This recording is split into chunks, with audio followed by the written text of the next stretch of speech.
All right, GW, it's your turn. Hello, hello. So my name is GW Reeds. After hearing the topics brought before me, I think this is very appropriate, so I feel much more comfortable now. LTJ's platform is throwing light, but I like to jokingly say that mine is throwing Molotov cocktails because I'm a little bit more aggressive. I got into leather because I was more of an activist, not necessarily because I was a kinkster at heart. Love sex, don't get me wrong, but it was for a far different purpose that I initially put leather on for the first time. I was under the impression that this was a community of activists and community leaders and guardians, and I was a little bit mistaken. When I joined, I found out a lot of it is dark rooms, a lot of it is cliques, a lot of it is just little tiny groups kind of doing their own independent thing, and we lack unity. One of the things that I am hyper aware of from my upbringing is how much our enemies hate us. That it's not just a casual dislike or an understanding of, well, that's not for me, but that's for somebody else. They hate us with intention.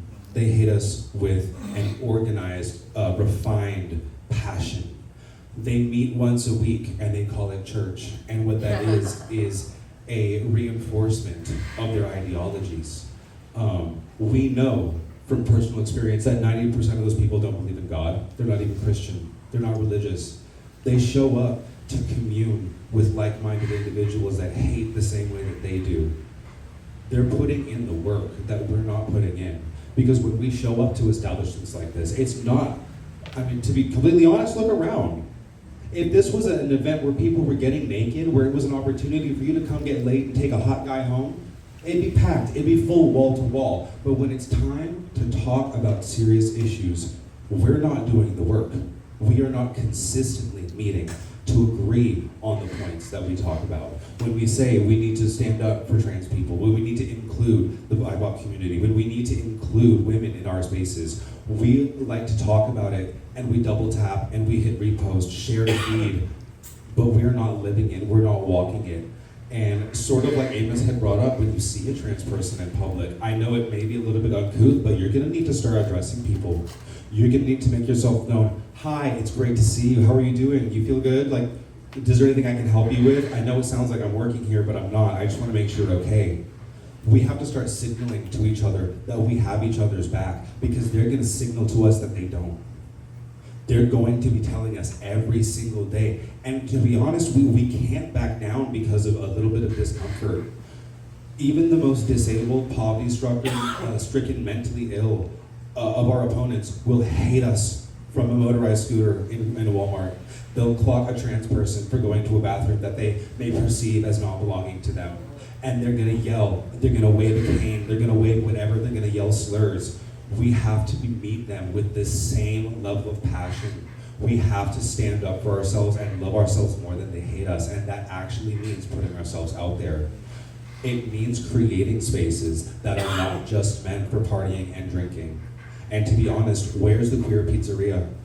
Where's the queer Italian restaurant, Chinese buffet? Where's the queer-owned establishment where we can congregate on a regular basis that isn't intended for sex?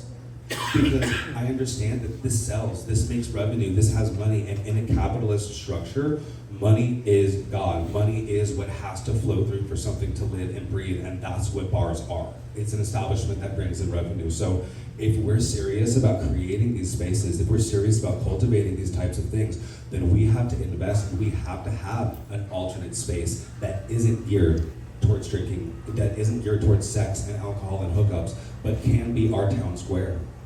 And it's gonna come with us having to police it. We can't just let, Susie and Sally and Tommy in because, well, they're allies, they're straight, they support us. Well, we wouldn't necessarily tolerate that kind of behavior here on a Saturday night when everyone's in their jock straps. We wanna see dicks and balls. We wanna see bulges, we wanna see bodies, we want tits and ass. We want, whatever your night is, that's what we're here for. So we have to make sure that the space that we go to is also intentional. We're here to construct community. And we need people here who are going to participate in that. Because we don't need someone who's going to be uncomfortable that we're being too radical.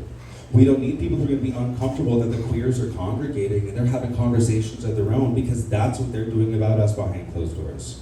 So we're going to have to find our own walls that we can be safe behind, and we're going to have to start talking realistically about what resources we have. Who is hungry? Who is employed? What mouths do we have to feed? Who has kids? And who is in this 50-mile vicinity? Who is the nearest queer person to you if we were to lose power today? Whose house can you walk to? Who can you rely on? Because it's going to come down to that, to where people who congregate every Sunday are going to know people on their block. Oh, well, if we need something, let me go 4 houses down and let me just go ask. Yeah, I don't get along with Marjorie, but in a time of need, this is what we believe in.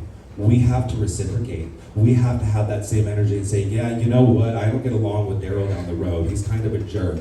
He made me feel lesser than, but you know what? We're gonna have to be friends. We're gonna have to be friends in this moment. We're gonna have to ask, we're gonna have to share, and vice versa. People are gonna have to be able to come to you, and you'll have to be reliable. So it's gonna come down to all of us. We can't keep pushing it off on, well, it's the job of the establishment to host this event. Well, it's our job to organize it in our living room. We have space. It's time to send out the invites on Facebook, on Instagram, on Twitter. Open up your phone book contact and start sending out the invites, and start being aware of who are the queers in your community. We have to know that there's more of us than we believe.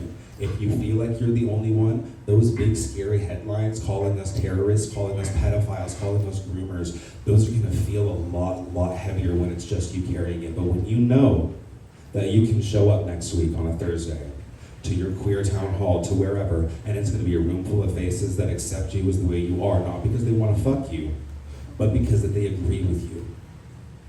And last note, I do want to touch on that real quick, is that a lot of us have to do a better job of being friends with people that we're not physically attracted to.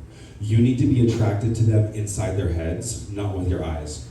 And that is what's actually going to build our community, because if you'll look a lot in the broader cis-normative hetero world, they're not friends with each other because they're sexually attracted to each other. They're not having sex with each other in these big, some of them are, but the majority of them are friends because ideologically they believe the same things, they stand for the same things. The conversations that they can have lead to the same results, that they're superior, that they're better, that they're correct, that they're normal. We have to start normalizing some of these hard conversations and say that we are family. You may look different than me. You may have a different lived experience, but the same way we're other, and that other is family, and I love you, and I've got your back. What that looks like, Keep going. that's going to look very different in every city, because each city is going to have a different demographic. They're going to have a different environmental need. My city is not subject to the same weather patterns that Louisiana is subject to. I don't have to prepare for torrential floods or for hurricane weather. Or tornadoes.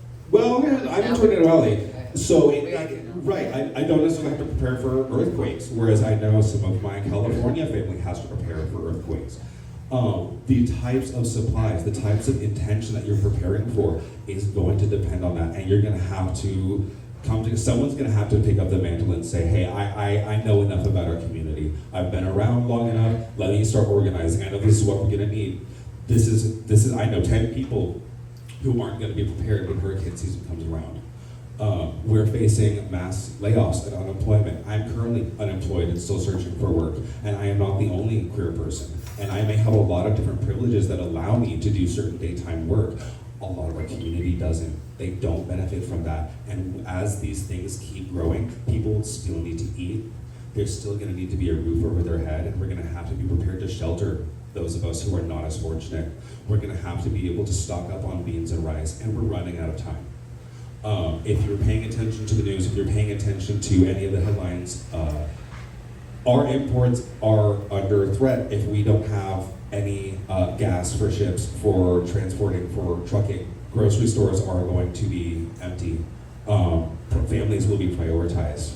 It kind of behooves the people in this room to grab an extra bag of rice or beans, because when your stomach is empty, it really doesn't care the difference between a hamburger or just a bowl of rice and beans to get you through the next day and a half. It is cheap, it's sustainable, and it falls on all of us. I know, and I'm speaking, you can ask my boyfriend, I have boxes and stockpiles of dry goods and things individually bagged and preserved, because when shit hits the fan, I know I'll be able to at least distribute to people. I'll be able to use my connections at the Austin Eagle to help disseminate these types of goods to people so that they're not having to fight at the store. So I know people in Austin who are afraid to go shopping because they are trans and they're visibly trans and they don't want people to clock them. They don't want to be harassed. They don't want people to follow them, to know anything about like where they live. How are they going to eat? How are we going to get food and goods to them? Because they still will have to feed themselves when you know we're in line for hours at the store. So be putting in this work now.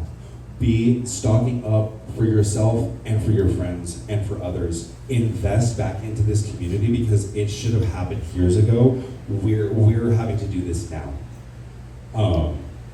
Start these conversations. Figure out what are the third spaces we can have. If we can't meet at the bar, then where? Who do you know? What spaces are available? Because it's gonna shift locally.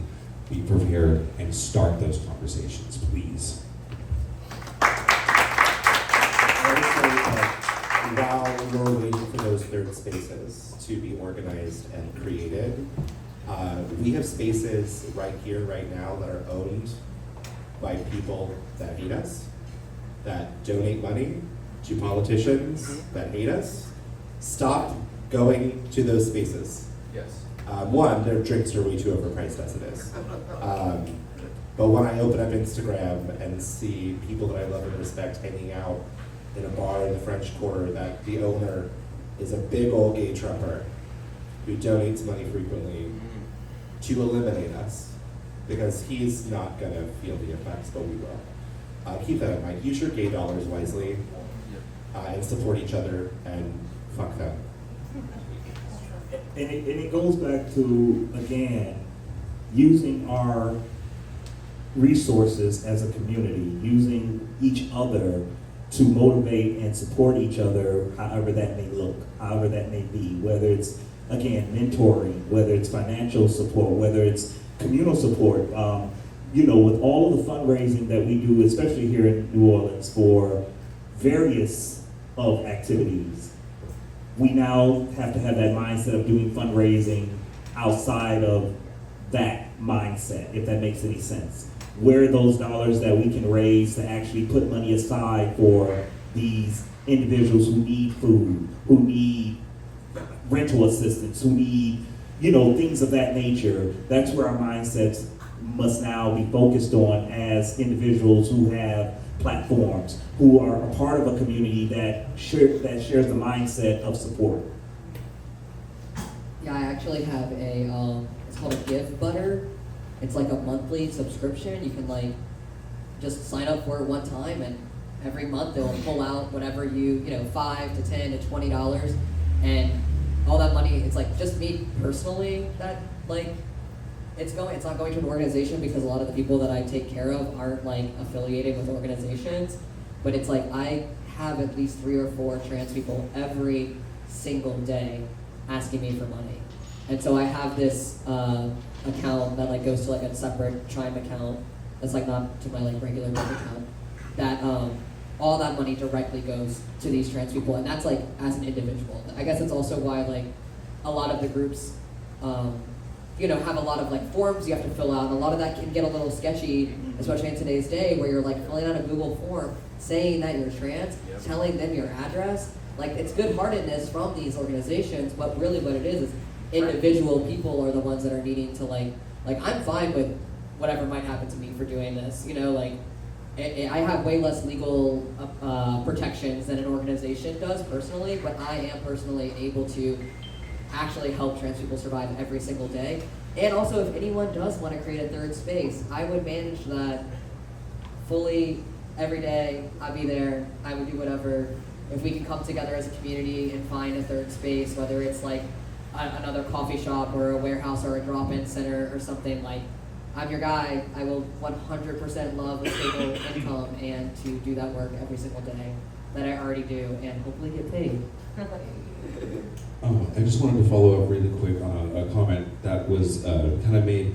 Filling out a form saying you're trans, and the emphasis and why it's so important to do face-to-face meetings is for that exact reason. When, first of all, if you look at Palantir, Sam Altman, Peter Thiel and Sam Altman, both gay men that are heading the AI space that is used to surveil us to no end. The panopticon already exists, and we're smack dab in the middle. Face-to-face meetings. I know that we may think we're doing good by making a little Facebook invite, by creating a group that says, queer media, anti-fascist queers, blah, blah, blah. Stop. You are putting our entire community at risk by putting that data out there, saying when and where you can come find the queers that share that ideology, that can come and discuss these things. You need to start showing up to queer spaces.